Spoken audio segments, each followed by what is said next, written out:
Vamos a, vamos a ver el tema de hoy de ganglios basales. Mi nombre es Paul Cortés, soy asesor de la materia de fisiología. Y bueno, pues comenzando con el tema de ganglios basales, primeramente yo sé que en muchas literaturas de los libros de fisiología, sé que el tema viene así tal como ganglios basales, pero esta terminología está mal. ¿Y por qué está mal? Porque ganglios y la palabra núcleos es lo mismo, esto es completamente lo mismo, que es un cúmulo de neuronas. Lo único que varía es la localización. Los ganglios se encuentran en el sistema nervioso periférico y los núcleos se encuentran en el sistema nervioso central. Y el tema de hoy vamos a hablar de unas estructuras que están en el cerebro. Por ende, se denominaría núcleos basales, no ganglios basales. Ahí para que lo tengan como dato.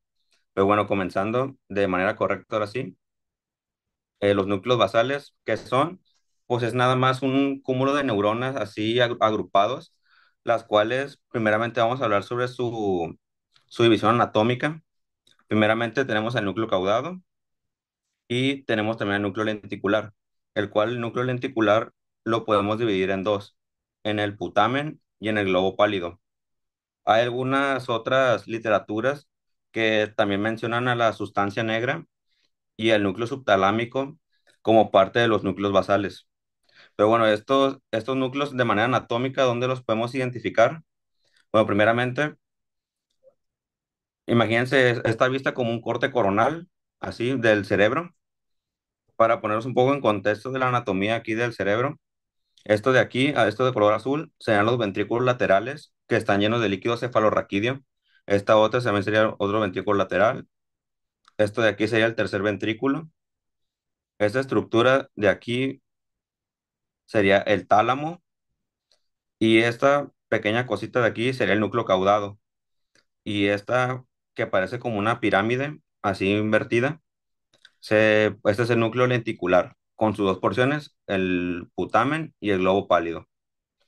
Bueno, principalmente, es solamente la división anatómica. La división funcional la vamos a dividir en dos, que esto es más lo de la fisiología, la de funcional, la cual la podemos dividir en el neoestriado, el cual abarca lo que es el caudado y el putamen. Estos dos van a recibir las aferencias de las diferentes vías que lleguen a estos núcleos, pero eso lo veremos más adelante. Y como segundo apartado tenemos el globo pálido, el cual el globo pálido, que si recordamos es la estructura del núcleo lenticular, sería esta, la podemos dividir en el globo pálido externo y el globo pálido interno. Sería esta parte sería el globo pálido externo y esta parte de aquí sería el globo pálido interno.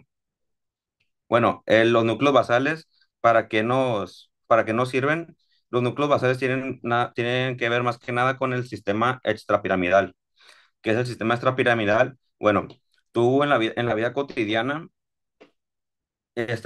haces movimientos naturales, pero una cosa es que tú hagas el movimiento y otra cosa es la velocidad, la fuerza, la coordinación y la planeación del movimiento.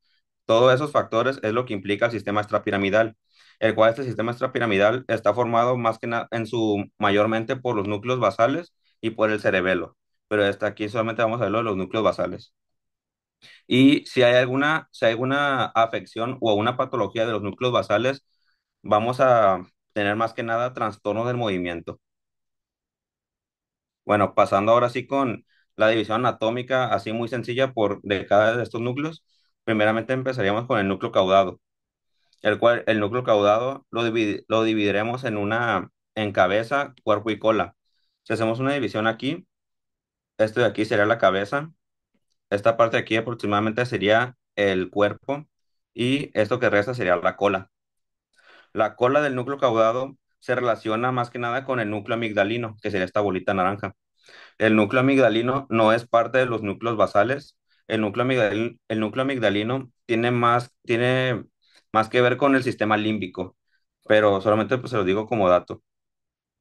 Y bueno, el núcleo caudado, dónde lo vamos a encontrar? Más que nada lo vamos a encontrar en relación a los ventrículos laterales. Si hacemos un corte coronal a esta altura más o menos, vamos a ver al núcleo caudado de esta manera. que sería esta la cabeza del núcleo caudado y esta sería la cola del núcleo caudado. Si se dan cuenta, la cabeza del núcleo caudado tiene que ver más que nada con el suelo del ventrículo lateral y la cola del núcleo caudado tendría que ver más que nada con el, con el techo, forma más que nada el techo del asta temporal del ventrículo lateral. Porque si recuerdan, los ventrículos tienen como una forma así como de S, que se ve más o menos así, algo así más o menos. Entonces, si hacemos un corte de esta manera, veríamos nada más estas dos partes que sería el asta frontal del ventrículo lateral, que sería esta de aquí, y el asta temporal del ventrículo lateral, que sería esta. Entonces, el núcleo caudado estaría más o menos aquí, formando una parte del suelo, que sería la cabeza, y formando una parte del techo, que sería esta de aquí, la cola. Y bueno, el núcleo caudado, junto con el putamen, va a recibir las aferencias, como les mencioné, de la mayoría de los ganglios basales. Bueno, el siguiente núcleo sería el núcleo lenticular. El núcleo lenticular, como les mencioné, lo podemos dividir en el putamen y en el globo pálido. ¿Dónde estaría, en este dibujo, en dónde estaría el núcleo lenticular? Estaría más que nada aquí, en esta que parece forma de pirámide. Si se dan cuenta, el color azul marino sería lo que es el putamen y recordemos que el globo pálido lo podemos dividir en dos, en un GPE, que sería el globo pálido externo, y en el GPI, que sería el globo pálido interno. Y bueno, ¿qué otras estructuras hay aparte hay cerca del núcleo lenticular? Bueno, tenemos los tálamos, que sean estos de aquí, tenemos la cabeza del núcleo caudado, tenemos los ventrículos laterales, tenemos también la cápsula interna, que la cápsula interna, si se dan cuenta, es la que separa al núcleo lenticular de los núcleos caudados, de la cabeza del núcleo caudado, perdón, y de los tálamos. La cápsula interna es solamente como un espacio donde van a pasar muchos axones hacia alguna parte del cerebro para poder comunicar el cerebro con el cuerpo, que ese es otro tema muy aparte. Y bueno, de la parte lateral tenemos al claustro. El claustro, ¿qué es? Pues es solamente una limitación anatómica, no tiene ninguna otra función, más que lo que separa el claustro del núcleo lenticular sería la cápsula externa, que también es otro espacio por el cual van a pasar fibras para comunicar a la corteza cerebral. Bueno, y como les mencioné, el globo pálido, más que nada el globo pálido interno, es donde van a salir las eferencias de los núcleos basales hacia el tálamo, hacia la corteza, etcétera, ¿no? El cual vamos a ver ahorita más adelante.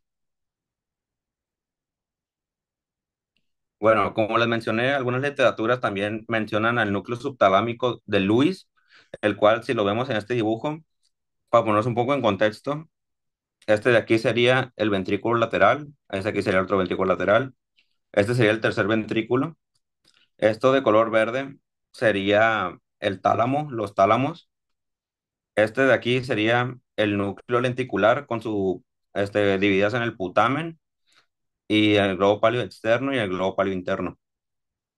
Este de aquí, este color rojo sería el núcleo rojo literalmente. Y este de color amarillo aquí sería el núcleo subtalámico. Por eso se llama subtalámico porque está un poquito abajo del tálamo. Y tenemos lo que es la cabeza del núcleo caudado y la cola del núcleo caudado. Y bueno, la única función del núcleo subtalámico de Lewis es que va a mandar un fascículo. Fascículo es muchos axones empaquetados, así que van a llevar una información a una parte. Y bueno, en este caso va a llevar un fascículo de axones al globo pálido. Nada más hasta aquí. Es la única función que tiene el núcleo subtalámico. Y bueno, tenemos también la sustancia negra, la cual la sustancia negra tiene dos porciones, tiene la porción compacta y tiene la porción reticulada. La sustancia negra en este dibujo sería más que nada aquí, que se encuentra en el mesencéfalo. Y bueno, hasta aquí alguna pregunta anatómicamente de los núcleos.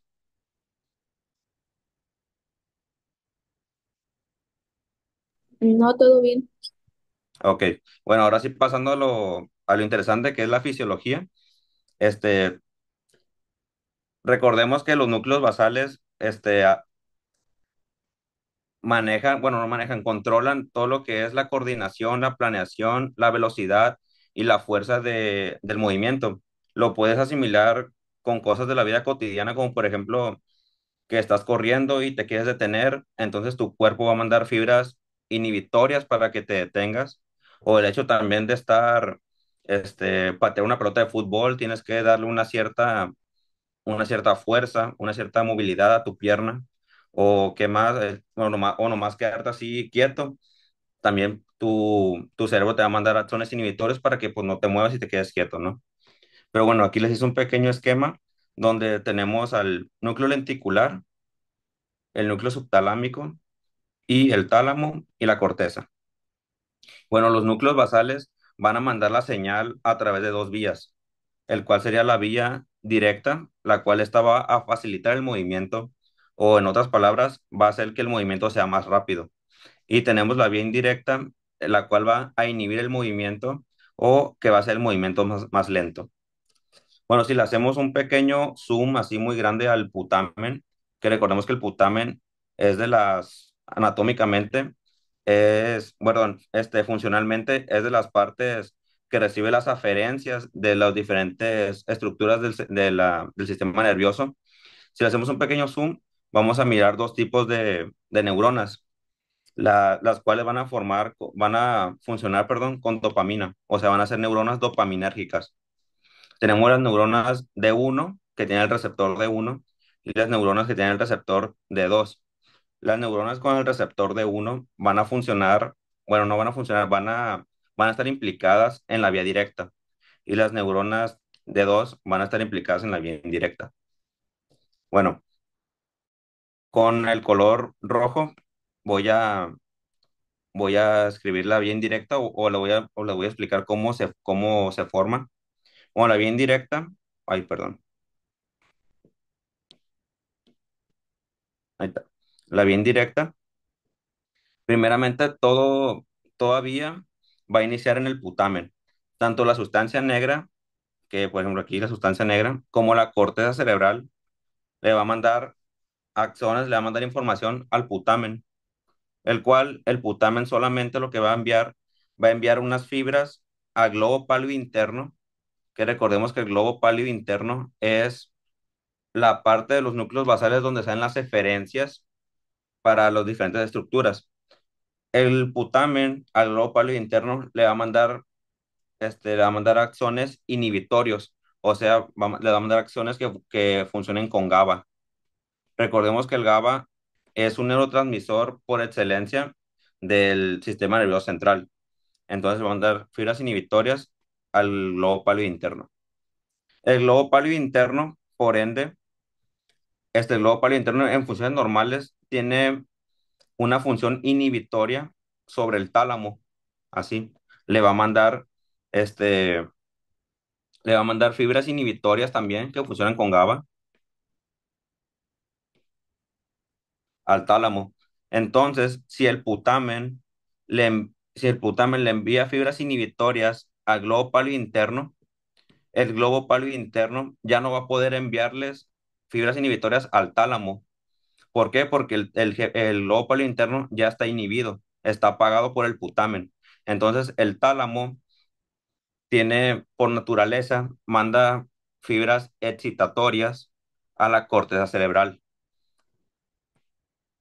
Y la corteza cerebral va a mandar a través de un fascículo que se llama fascículo corticoespinal, lo va a mandar hacia, hacia, hacia un músculo para poder ejercer el movimiento. Y así es como la vía directa hace que el movimiento sea fácil o sea más rápido. ¿Alguna pregunta aquí de esta vía? Que es la más sencilla, la directa, la indirecta es más difícil. ¿Puedes repetir el nombre del fascículo, por favor? Ah, se llama fascículo corticoespinal, Ok, gracias. que sería el de acá. Bueno, para quedar un poquito más claro esta vía directa, este esquema lo saqué de un libro de neurología en el cual las líneas negras son inhibitorias y las azules son excitatorias. Bueno, el cuerpo estriado, que el cuerpo estriado se compone del putamen y del caudado, del núcleo caudado. principalmente del putamen. Recordemos que la vía directa empieza con los receptores de uno. Entonces, la sustancia negra, específicamente la porción compacta de sustancia negra, porque recordemos que se divide en dos, en la porción compacta y la porción reticulada. La sustancia negra, porción compacta, le va a mandar axones excitatorios de dopaminérgicos al receptor de uno. O sea, y el receptor de uno, recordemos que está en el cuerpo estriado, principalmente en el putamen. Entonces, una vez que la sustancia negra le haya mandado fibras excitatorias al receptor de uno, el putamen va a empezar la vía directa, el cual va a mandar fibras inhibitorias, fíjate, aquí está el GABA, el cual va a mandar fibras inhibitorias para así poder apagar el globo pálido interno, porque por naturaleza propia, el globo pálido interno inhibe al tálamo, fíjate, GABA inhibe al tálamo. Entonces, si, si tú apagas al globo pálido interno, el tálamo va a poder mandar fibras excitatorias a la corteza. Ahí el neurotransmisor excitador por excelencia en el sistema nervioso central es el glutamato.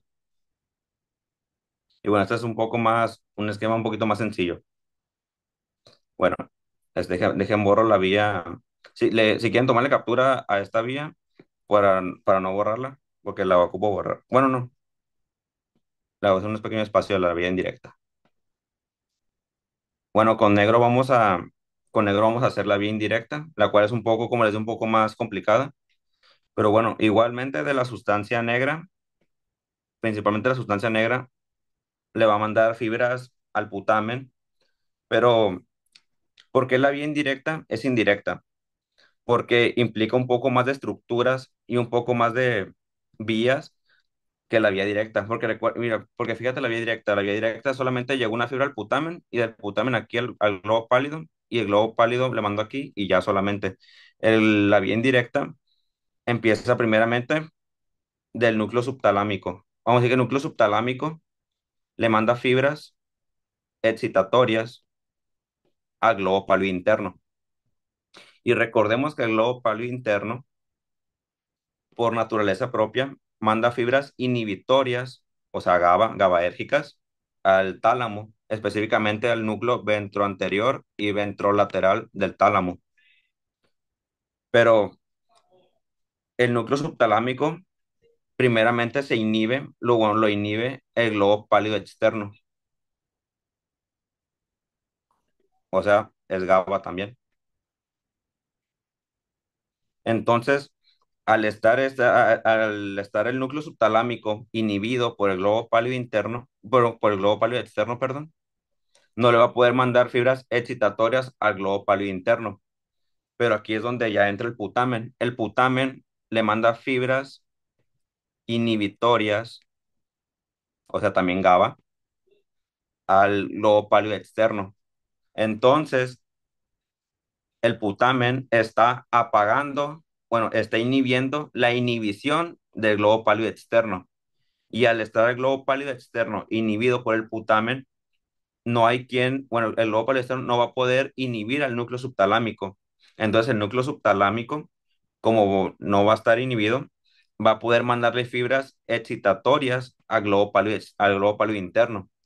Y al estimular el globo pálido interno, el globo pálido interno va a poder mandar fibras inhibitorias al tálamo, lo cual recordemos que el tálamo tiene fibras excitatorias que van a excitar la corteza motora, pero como el globo pálido interno está apagando el tálamo, entonces el tálamo no le va a poder enviar fibras excitatorias a la corteza cerebral, y entonces es cuando el movimiento se hace más lento o se hace más nulo, ¿sí? ¿Alguna pregunta aquí de la vía indirecta?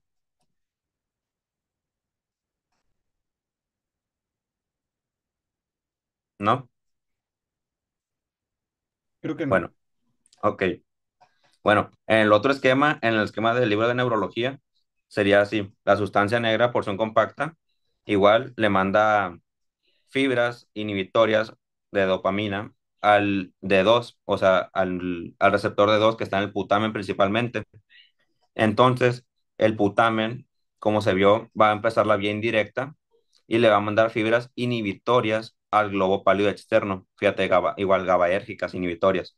Entonces, por, por naturaleza, como les mencioné, el globo pálido externo inhibe al núcleo subtalámico, pero como este ya está inhibido por el putamen, entonces este está libre, no hay quien lo inhiba. Entonces el núcleo subtalámico, también por naturaleza, le manda fibras excitatorias. Acuérdense, color azul es excitatorio. Le manda fibras excitatorias, o sea, por medio del glutamato, glutamato, al globo pálido interno.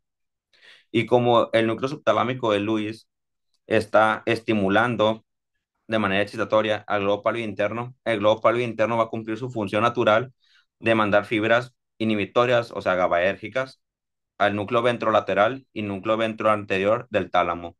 Y entonces, al estar inhibiendo aquí, el tálamo no va a poder o va a tardar más en mandarle las fibras a la corteza cerebral.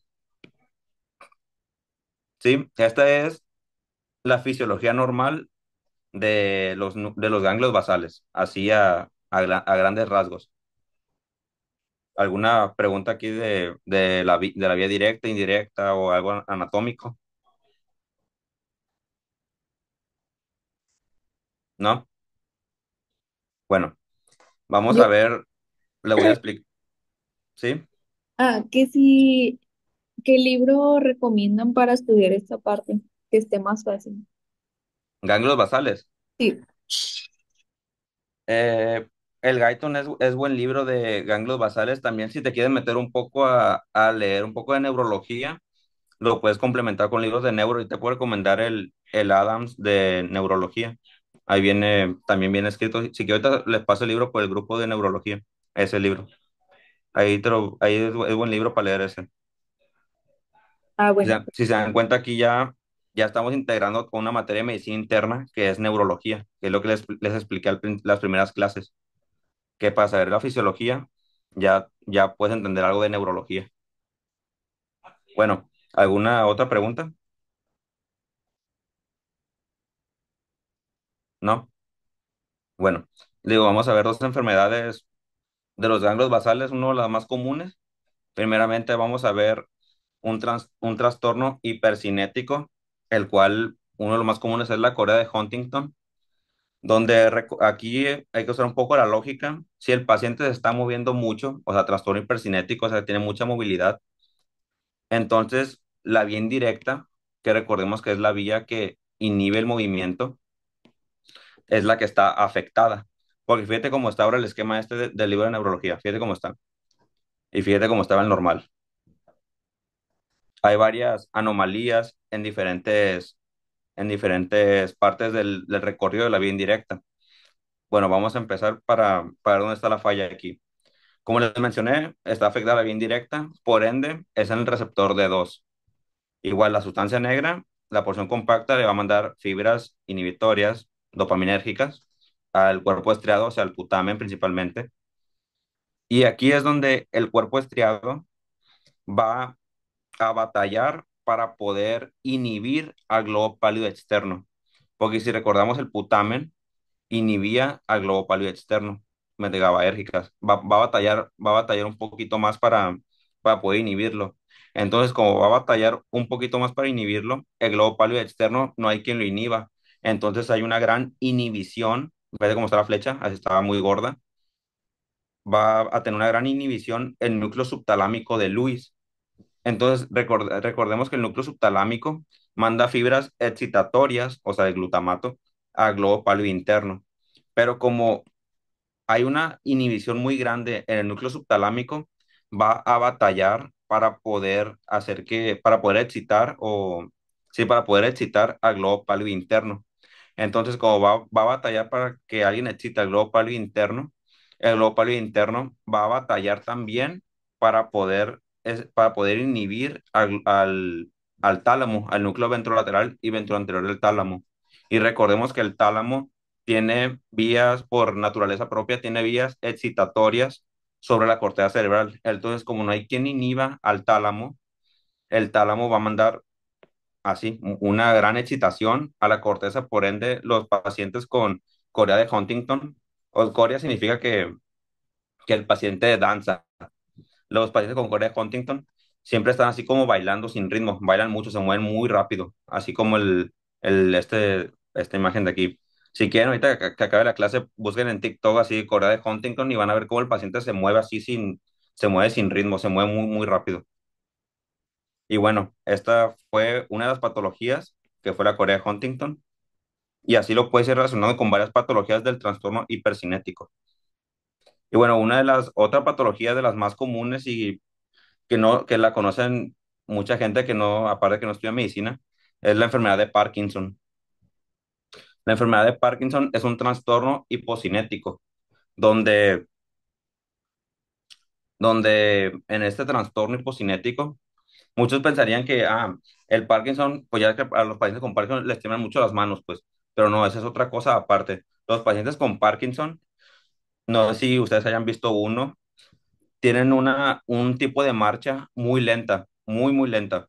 Entonces hay una bradicinesia. Bradicinesia significa que hay es poco movimiento, en pocas palabras. Y mira, ahora, si te das cuenta, ahora la vía que está afectada es la vía directa. Que recuerda que la vía directa es la vía que va a facilitar el movimiento. Entonces, mira ahora, la sustancia porción compacta igual, la sustancia negra porción compacta, perdón. Fíjate cómo hay una disminución de la dopamina que va a estimular al receptor D1 que está en el putamen, o sea, en el cuerpo estriado. Y como va a haber una disminución de la dopamina que estimula el receptor D1, este receptor D1 pues va a batallar para poder inhibir al globo pálido interno, porque recuerda que el putamen, donde estaba el receptor D1, inhibía al globo pálido interno. Fíjate, GABAérgica también. Entonces, al batallar para poder inhibir al globo pálido interno, el globo pálido interno por naturaleza propia va a inhibir al núcleo ventroanterior y ventrolateral del tálamo. Entonces, como este núcleo igual va a estar así bien inhibido, va a estar inhibido, perdón, pues va a batallar el tálamo en enviar cortezas excitatorias, glutamato, que exciten a la corteza cerebral, y por eso el paciente va a caminar muy, muy lento, porque va a tener una disminución del movimiento por esta vía. Y pues aquí al paciente, como consejo, al paciente aquí le tienes que dar el tratamiento L-Dopa, así le tienes que dar dopamina, pues, pero el tratamiento es L-Dopa, así como un adelanto para cuando vean neurología. Y bueno, y pues eso sería todo. No sé si tengan una duda de algo de estas patologías.